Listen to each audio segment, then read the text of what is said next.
This is just a quick video response to Gilly, who was curious about what I meant when I said that I used the Dalek style compost bin as a worm bin.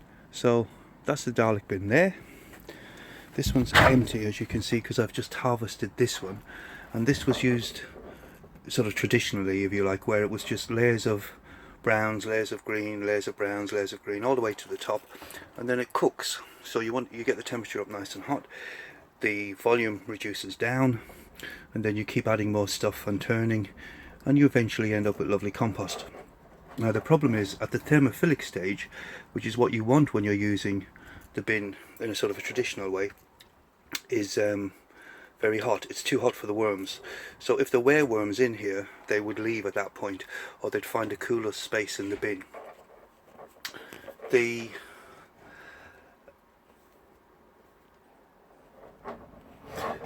worms will come back to a traditional style compost pile, even in the Dalek bins, once the pile has cooled down.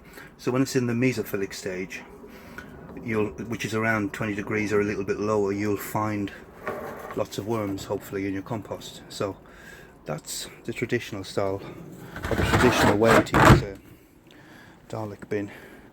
And now this is another Dalek bin, which is what I'm using as a worm bin. So what I do is simply put layers of cardboard and layers of food, and I wait for the worms to finish. I don't know if you can get a good shot of that.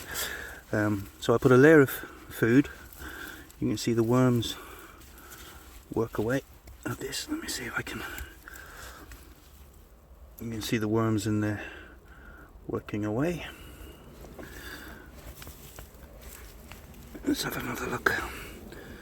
See what we've got. Yeah. So the worms are quite happily working away at that layer. That's probably, I think I put a couple of inches of food. Now by doing it that way, it won't ever get too hot for the worms. Lots of worms keeping busy. So I let them work away at that layer of food until it's mostly all gone.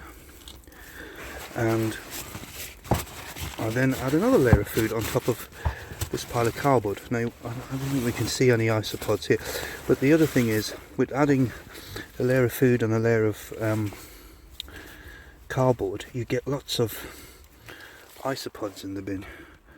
There's quite a few springtails and mites. I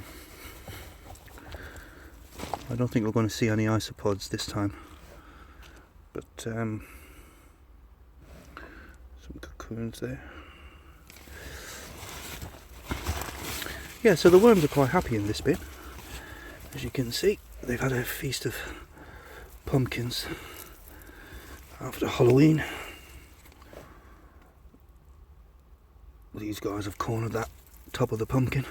So that's it. It's just a 2 or 3 inch layer of food covered with a layer of cardboard, and once the worms have processed most of the food, I add another layer of food which will go on top of this layer of cardboard. The isopods and the worms will eventually consume this cardboard, but once they move up into the next layer, they kind of use that as a layer of bedding. Cover the next layer with cardboard, and I just keep working my way up to about 3/4 of the bin, and then I'll harvest. So that's it, Gilly.